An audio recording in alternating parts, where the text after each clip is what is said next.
शौनकादि ऋषियों को कथा श्रवण कराते हुए कहते हैं कि हे महर्षिगण, देव ऋषि नारद जी महाराज राजन पृथु से कहते हैं कि हे राजन, भगवान विष्णु कार्तिक महात्म्य के बारे में बतलाते हुए सभी ऋषिगण को, सप्तर्षियों को, ब्रह्मा आदि सभी देवताओं को कार्तिक की महिमा बताते हुए एकादशी की महिमा बतला करके तत्क्षण मत्स्य का रूप धारण कर लिए, क्योंकि शंखासुर वेद को चुरा करके समुद्र में छुपा दिया था। मत्स्य का रूप धारण करके तत्क्षण भगवान विंध्य पर्वत पर, विंध्याचल पर्वत पर तपस्या कर रहे, नदी में तर्पण कर रहे सत्यव्रत नामक राजन, जो कलांतर में चल करके कश्यप के साथ अन्य कलांतर में मनु हुए, उस सत्यव्रत के अंजलि में जाकर के गिर गए। सत्यव्रत जो धर्मवान, धर्माचरण राजा थे, अपने प्रजा को पालन करने वाले और भगवान सूर्य के परम भक्त थे, जब उनके अंजलि में मछली के स्वरूप में जाकर के मत्स्य के रूप में भगवान गिर पड़े, तो वह सत्यव्रत नामक राजन तत्क्षण नदी में उस मछली को डाल दिया और तपस्या करके अपने आश्रम के लिए चल रहे थे। तो पीछे से आवाज आई कि राजन, आप हमें छोड़ करके कहाँ जा रहे हैं? इस नदी में बड़े बड़े जीव रहते हैं, मुझसे छोटी सी मछली को ये सब भक्षण कर जाएंगे, मेरी रक्षा करें, आप बड़ी धर्मवान हैं। ऐसी वाणी सुन करके राजन उस मछली को उठा करके अपने कमंडलू में भर लिए और कमंडलू में भर करके जब अपने आश्रम आए कि इस मछली को रख करके इससे हम प्रेम करेंगे, इसे अपने बेटे के समान दुलार करेंगे, लेकिन कुछ ही क्षण के पश्चात कमंडलू में वह मछली काफी दीर्घ स्वरूप में होने लगी। तो कमंडलू से आवाज आई कि राजन, इस कमंडलू में हम रह नहीं पाएंगे, हमारा शरीर इसमें आनंद से नहीं है, मुझे किसी दूसरे स्थान पर रखिए जहां हम प्रसन्नता से रह सकें। राजन कमंडलू से निकाल करके उस मछली को अपने घर के आश्रम के एक घड़े में रख दिए। घड़ा में रखने के पश्चात अगले दिन उस मछली से आवाज आ रही है कि राजन, मुझे बचा लीजिए, मुझे इस घड़े में बड़ी दुख हो रही है, मेरा शरीर इसमें आनंद से नहीं रह रहा है। राजन देखते हैं जाकर के कि घड़े में मछली की आकार बहुत ज़्यादा बढ़ गई है। मछली से को निकाल करके, उस मत्स्य को निकाल करके राजन एक तालाब में डाल देते हैं। नारद जी कहते हैं कि हे राजन, वह कश्यप जो मनु हुए, वो महाराज भगवान नारायण को पहचान नहीं रहे थे। जब तालाब में डाले तो कुछ देर के बाद तालाब की जल एकत्र होने लगी और वहाँ से आवाज आई कि महाराज, इस तालाब में हम आनंद पूर्वक, प्रसन्नता पूर्वक नहीं रह पा रहे हैं, आप मुझे छोड़े नहीं, आप बड़े धर्मात्मा हैं, मुझे किसी अन्यत्र स्थान लेकर चलिए, मेरा शरीर बड़ा है। राजन कहे कि अब आपको हम कहाँ लेकर चलें? मछली कही कि मैंने सुनी है कि गंगा नदी सबसे पवित्र नदी है, मुझे गंगा नदी में ले चल के डाल दीजिए। राजन कहते हैं कि आपकी शरीर इतनी बड़ी, हम आपको कैसे लेकर जाएंगे, आपकी शरीर काफ़ी भारी है। मछली कहती है कि हमारा शरीर बहुत भारी नहीं है, आपको काफ़ी हल्का महसूस होगी, आप लेकर के चलिए। वह धर्मात्मा राजन सत्यव्रत मछली को उठा करके गंगा नदी में ले जाकर डाल दिए और गंगा जल में डाल करके अपनी तपस्या करके पुनः आश्रम की तरफ निकल रहे थे। तब तक पीछे से आवाज आई कि महाराज देखिए, अब गंगा जल में भी हम आनंद पूर्वक नहीं हैं, मुझे किसी अन्यत्र जगह लेकर के रख दीजिए। राजन कहे कि अब आप ही बताइए कि गंगा जल के बाद आपको कहाँ रखें, किस जगह रखें जहां आप आनंद से रहेंगे।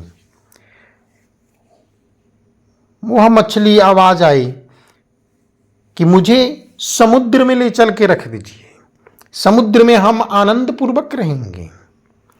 जब राजन समुद्र में ले जाकर के रखे, छोड़े, परंतु उनके मन में कौतूहल होने लगी कि आखिर ये कौन से देव हैं या कोई मेरी परीक्षा लेने के लिए आए हैं। तो वह हाथ जोड़ करके विनती करने लगे कि आप कौन देव हैं, या भगवान साक्षात नारायण हैं जो हमारी तपस्या का, हमारी धर्म का परीक्षण करने के लिए आए, हमारी परीक्षा लेने के लिए आए हैं, सो विस्तार पूर्वक बताएं।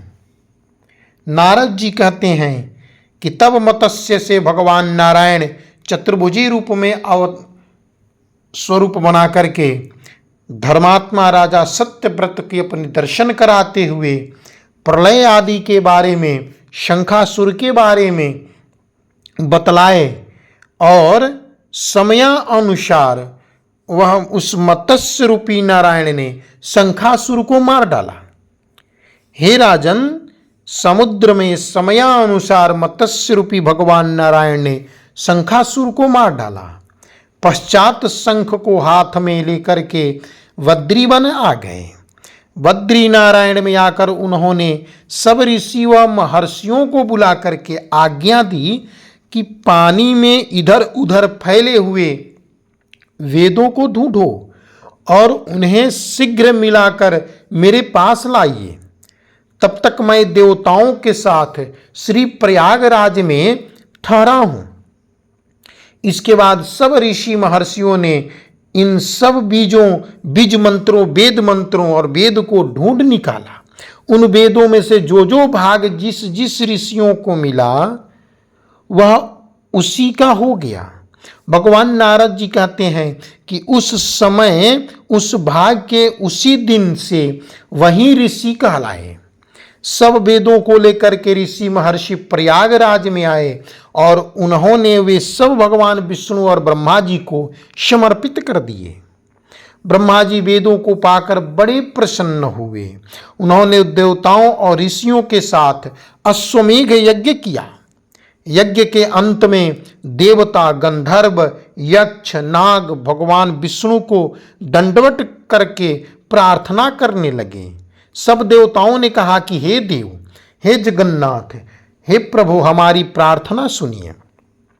हम लोगों के हर्ष का समय है, इसलिए आपसे हम वरदान चाहते हैं। नारद जी कहते हैं कि हे राजन, सभी देव प्रार्थना करते हुए कहते हैं कि हे हरि, आपकी कृपा से सभी वेद ब्रह्मा जी को प्राप्त हो गए। हे लक्ष्मीपते, आपकी अनुकंपा से हम देवताओं को यज्ञ का भाग भी मिला, परंतु आप कृपा करके एक वरदान दें कि आज पृथ्वी भर में सर्वप्रधान पुण्य को बढ़ाने वाला, मुक्ति तथा भक्ति को प्रदान करने वाला, ब्रह्म हत्यादि पापों का नाश करने वाला, परम पवित्र पावन अक्षय फल देने वाला यह पृथ्वी हो जाए, यह हमें वरदान दीजिए। तब भगवान विष्णु ने कहा कि जो कुछ आप लोगों ने कहा है वह मेरा भी ध्येय है। जैसा आप लोगों ने कहा कि यह स्थान आज से ब्रह्म क्षेत्र के नाम से पुकारा जाए, तो आज से यह क्षेत्र ब्रह्म क्षेत्र के नाम से पुकारा जाएगा। यह प्रयागराज ब्रह्म क्षेत्र होगा, समस्त पुण्य को देने वाला होगा। इस स्थान पर गंगा जी व सूर्यपुत्री यमुना जी का संगम होगा। मैं श्री ब्रह्मा जी सहित यहाँ पर निवास करूँगा। यहाँ पर किया गया जप, तप तथा दान महान फलदायक होगा। पहले जन्म में किए हुए पाप आदि समस्त इस तीर्थराज में स्नान करने से नष्ट हो जाएंगे। जो लोग अपने पिता के साथ यहाँ आकर के स्नान दान तर्पण आदि कार्य करेंगे वे मेरे स्वरूप को प्राप्त करेंगे, वह तीनों प्रकार की मुक्ति को प्राप्त करेंगे। मकर संक्रांति पर माघ मास में प्रातः काल यहाँ आकर स्नान करने वालों के दर्शन मात्र से ही सब पाप मिट जाते हैं। ठीक उसी तरह जिस तरह सूर्य के तेज से अंधकार का नाश हो जाता है। हे मुनीश्वर, मेरे वचन ध्यान से सुनिए। मैं सर्वत्र व्याप्त रहता हुआ भी हमेशा बद्री नारायण में निवास करता हूँ। सैकड़ों वर्ष तक किसी दूसरे स्थान पर तप करने का जो फल मिलता है वह फल यहाँ एक दिन में मिल जाएगा।